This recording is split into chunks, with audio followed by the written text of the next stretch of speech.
આગળ વધીએ પાટણથી સમાચાર છે। જિલ્લામાં બાળ તસ્કરીની ઘટના સામે આવી છે અને આ મામલે એસઓજી પોલીસનો તપાસનો ધમધમાટ પણ સામે આવ્યો છે। એસઓજી પોલીસે કોર્ટમાંથી ટ્રાન્સફર વોરંટ મેળવીને આરોપી સુરેશ ઠાકોરને જેલમાંથી જાપ્તો મેળવીને ફરી તેની અટકાયત કરી। મહત્વનું છે કે આરોપી સુરેશ ઠાકોર સામે બાળ તસ્કરી બાબતે બી ડિવિઝન પોલીસ મથકમાં 2 ફરિયાદ દાખલ કરવામાં આવી છે। બોગસ હોસ્પિટલ, બોગસ તબીબ અને બાળક વેચી છેતરપિંડીની ફરિયાદ દાખલ કરવામાં આવી છે।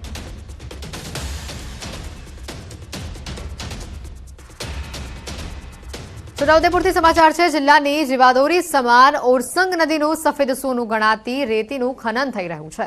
આ રેતીના કારણે નદીના જળસ્તર જળવાઈ રહે છે, પરંતુ તેનું ખનન એ હદે વધી ગયું છે કે આવનારા સમયમાં તે પર્યાવરણ માટે નુકસાનકારક સાબિત થશે। નદીના પટ પર ભારે રેત ખનનને લઈને ઊંડા ઉતરી ગયા છે અને જેને લઈને પીવાના પાણી અને સિંચાઈના પાણી માટે ખતરો ઊભો થયો છે। ભૂસ્તર વિભાગના પુલ નજીક 500 મીટરના ખોદકામ નહીં કરવાના નિયમને નેવે મૂકી ગેરકાયદેસર ખનન કરવામાં આવતા પુલના પાયા ખુલ્લા થઈ ગયા છે। અંતે પુલ પર પણ આફત મંડરાઈ રહી હોય તેમ કહી શકાય। તો આ તરફ લીઝ ધારકો નદીની રેતીને બહાર લાવી ઢગ બનાવી રહ્યા છે અને જેથી વાહન ચાલકોને મુશ્કેલી પણ સર્જાઈ રહી છે। અગાઉ જિલ્લાના ઘણા લોકોએ ઓરસંગ બચાવોના નામે આંદોલન પણ કર્યું હતું, પરંતુ સ્થિતિ તો તેની તે જ છે। ત્યારે જો કોઈ પગલાં ભરવામાં નહીં આવે તો આવનારા સમયમાં મોટું સંકટ ઊભું થઈ શકે તેમ છે। સામેથી સાધન આવે છે ત્યારે ધૂળ એટલી બધી ઉડે છે કે બાઇક સવારે જે જાય છે એમને બહુ તકલીફ પડે છે અને મોટા સાધન આવે છે ખાડાને દેખીને રોંગ સાઈડ આવે છે ત્યારે અકસ્માત થવાનો ભય રહે છે। ખેડૂત મરવાની એની પર છે। આપણે જે પહેલા 24 કલાક પાણી ચાલતું, અત્યારે પાણીની બહુ ગંભીર અત્યારથી ગંભીર પરિસ્થિતિ ઊભી થઈ છે।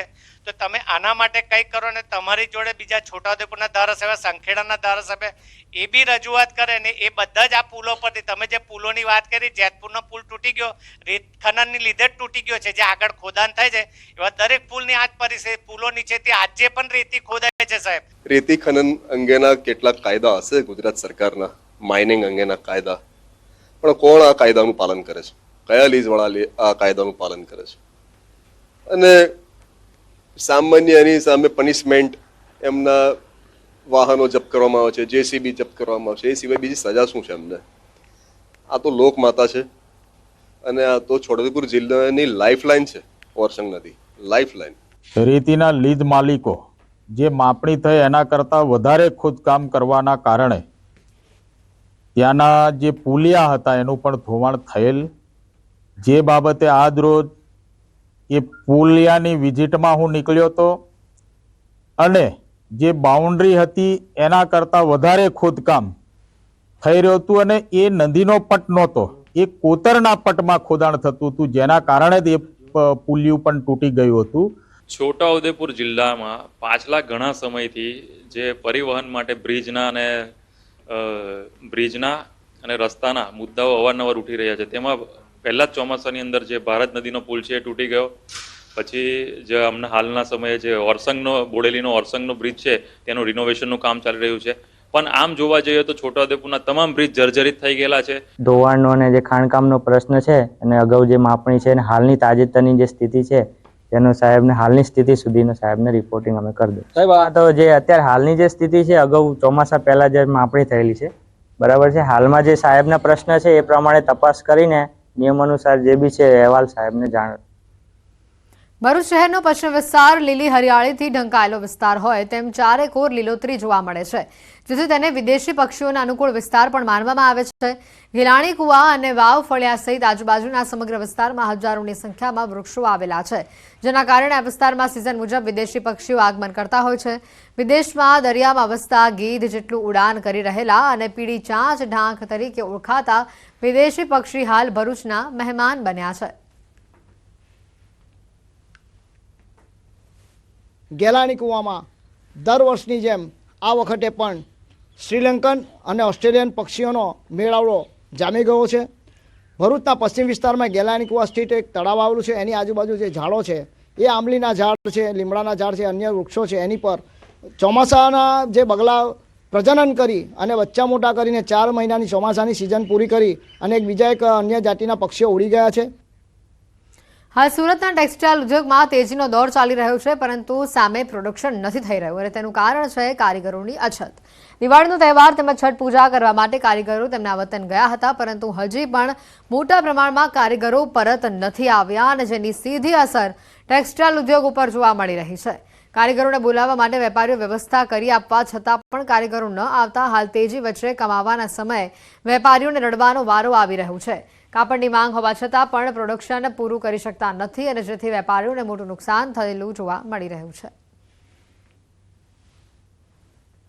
આમ જોવા જઈએ તો 40 થી 50% જેવી શોર્ટેજ છે, કારણ કે દિવસ ખાલી ચાલે છે, રાત ખાલી બંધ થાય. હવે જે અમારા કારીગરો જે ગામ ગયા છે તમે મેં ફોન કરીને એમના ટિકિટના પૈસા ટિકિટ પણ જોઈ છે તમે અમે સુરત થી કરાવીને મોકલાવીએ છીએ, તો પણ એ લોકો તને એવું કહી રહ્યું કે અમારા ગામમાં પણ લગ્ન સિઝન ચાલી રહી છે એટલે અમે લોકો આવી શકતા નથી. ઉદ્યોગ પર અત્યારે કોઈ પણ ફેક્ટરી 75% ઉપરથી કે 7 થી 75% એફિશિયન્સીની એનાથી ચાલે છે ને મોસ્ટલી જે અમારી 80-90-100%ની ફેસિલિટી એની પ્રોડક્શનની કેપેસિટીથી ચાલવી જોઈએ એ અત્યારે ચાલતી નથી. સામાન્ય રીતે આપણે ફળો કે શાકભાજીની છાલને ફેંકી દેતા હોઈએ છીએ, પરંતુ અમદાવાદ પૂર્વ વિસ્તારમાં વસવાટ કરતી મહિલાઓ આ છાલનો ઉપયોગ કરી વેસ્ટમાંથી બેસ્ટ વસ્તુ બનાવી રહી છે. અમદાવાદના પૂર્વમાં આવેલા ઓઢવ વિસ્તારમાં વસવાટ કરતી કેટલીક મહિલાઓ પર્યાવરણ જાળવણી માટે શાકભાજી કે ફળોની છાલમાંથી બાયોએન્ઝાઇમ બનાવે છે. બાયોએન્ઝાઇમ એટલે ફળ અને શાકભાજીના છોતરામાંથી દેશી ગોળ અને પાણીની ફર્મેન્ટિંગ પ્રક્રિયાથી બનાવેલી જૈવિક દ્રવ્ય. આ મહિલાઓ નારંગી, સંતરા, મોસંબી, કેળા, કેરી, લીમડાના પાન તેમજ અરીઠાના છોતરામાંથી બાયોએન્ઝાઇમ બનાવે છે, જેને ઘરમાં કચરા પોતા માટે, કપડાં ધોવા માટે, વાસણ માંજવા માટે તેમજ કાચની સફાઈ માટે, ઘરેણા સફાઈ માટે અસરકારક રૂપ કામ કરે છે.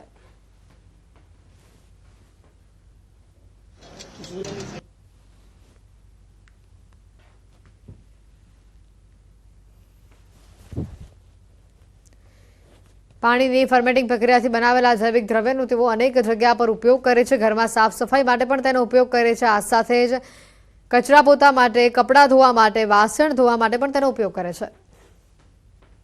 બન્યા પછી જે વસ્તુ તૈયાર થાય છે એ બહુ જ આ પ્લાસ્ટિકની બોટલનો જ યુઝ કરવો બનાવવા માટે, કારણ કે પેલું બોટલ લેવાની છે જે એરટાઈટ હોય એટલે થોડી જગ્યા ખાલી રાખવાની હોય છે. એ જે ગેસની માપ છે 300 ગ્રામ મોસંબીના અથાણી. હવે આ સેન્ટ્રલ બોર્ડ ઓફ સેકન્ડરી એજ્યુકેશને સિંગલ ગર્લ ચાઇલ્ડ સ્કોલરશિપ યોજના માટે ઓનલાઈન અરજી પ્રક્રિયા શરૂ કરી છે. આ યોજના હેઠળ 2024 ધોરણ 10 ની પરીક્ષા પાસ કરીને ધોરણ 11માં અભ્યાસ કરતી વિદ્યાર્થીઓ નાણાકીય સહાય માટે અરજી કરી શકે છે. આ યોજના હેઠળ વિદ્યાર્થીઓને દર મહિને 500 રૂપિયા આપવામાં આવે છે. સ્કોલરશિપ માટે માત્ર એવી વિદ્યાર્થીનીઓ અરજી કરી શકે છે જે પરિવારની એકમાત્ર દીકરી હોય અને સીબીએસઈ સંલગ્ન શાળામાં તે અભ્યાસ કરતી હોય, સાથે જ ધોરણ 10માં ઓછામાં ઓછા 60% ગુણ તેણે મેળવ્યા હોય તેમજ માતા પિતાની આવક 8 લાખ કરતાં ઓછી હોવી જોઈએ. વિદ્યાર્થીનીઓ બોર્ડની સત્તાવાર વેબસાઇટની સ્કોલરશિપ લિંક ઉપર અરજી કરી શકશે. અરજી કરવાની છેલ્લી તારીખ 23 ડિસેમ્બર છે. વડોદરામાં વિશ્વામિત્રી પૂર નિવારણ સમિતિની બેઠક મળી અને જેમાં મનપા કમિશનર તેમજ મુખ્યમંત્રીના સલાહકાર રાઠોડ પણ બેઠકમાં ઉપસ્થિત રહ્યા હતા, જેમાં પૂર નિવારણને લઈને વિવિધ વિષયો પર ચર્ચા કરવામાં આવી. આજવા ડેમના ડાઉનસ્ટ્રીમમાં ડેમ જેવું વધારાનું એક સ્ટ્રક્ચર ઊભું કરવા માટે વિચારણા કરવામાં આવી.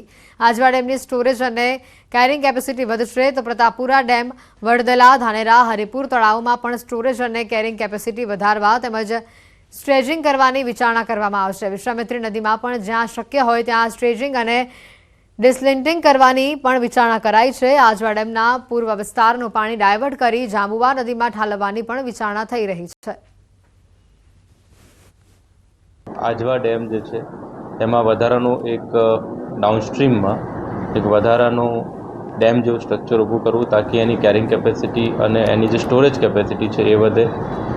સાથોસાથ પ્રતાપપુરા ડેમને પણ એ જ રીતે વડદલા, હરિપુર અને જે તળાવો છે ધાનેરા, એ તળાવોનો પણ ડ્રેજિંગ અથવા એમાં પણ વિચારી શકાય. જોડે જોડે વિશ્વામિત્રી નદીને પણ જ્યાં જ્યાં ડ્રેજિંગ શક્ય હોય, ડિસિલ્ટિંગ શક્ય હોય ત્યાં કરીને એની કેરિંગ કેપેસિટી વધારવાની. ખેડબ્રહ્માના કોંગ્રેસ ધારાસભ્ય તુષાર ચૌધરીએ નળથી જળ યોજનામાં ભ્રષ્ટાચારના આક્ષેપ કર્યા છે. 268 કરોડના ખર્ચે નળથી જળ યોજના પૂર્ણ કરવામાં આવી છે, તેમ છતાં પણ ખેડબ્રહ્મા, પોશીના અને વિજયનગરના અનેક ગામડાઓમાં આ યોજના નથી પહોંચી, જેના કારણે કેટલાય ગામોમાં હજી લોકો પાણીથી વંચિત છે. અનેક રજૂઆતો અને પત્ર વ્યવહાર બાદ પણ અધિકારીઓ કામગીરી ન કરતા હોવાનો તુષાર ચૌધરીએ આરોપ લગાવ્યો છે. થાકીને મેં ભારત સરકારના ડ્રિંકિંગ વોટર અને વોટર સપ્લાય વિભાગને પણ મેં કાગળ લખ્યો હતો. ત્યાંથી બી મને તરત જવાબ મળી ગયો કે ભાઈ અમે તો પાણી પુરવઠા વિભાગને તમારું લેટર મોકલી આપ્યું છે અને સૂચના આપી છે, પણ એમાં પણ કોઈ કામગીરી થઈ ના હોવાને કારણે આખરે કંટાળીને મેં તકેદારી આયોગ એટલે કે વિજિલન્સ કમિશનરને પણ પત્ર લખ્યો છે કે આમાં મોટા પ્રમાણમાં ભ્રષ્ટાચાર થયો છે, એની તપાસ થવી જોઈએ અને ખરેખર લોકો તરસ્યા છે એને પીવાના પાણીનું પહોંચવું જોઈએ. સમાચારોમાં હાલ રોકાઈશું એક બ્રેક માટે.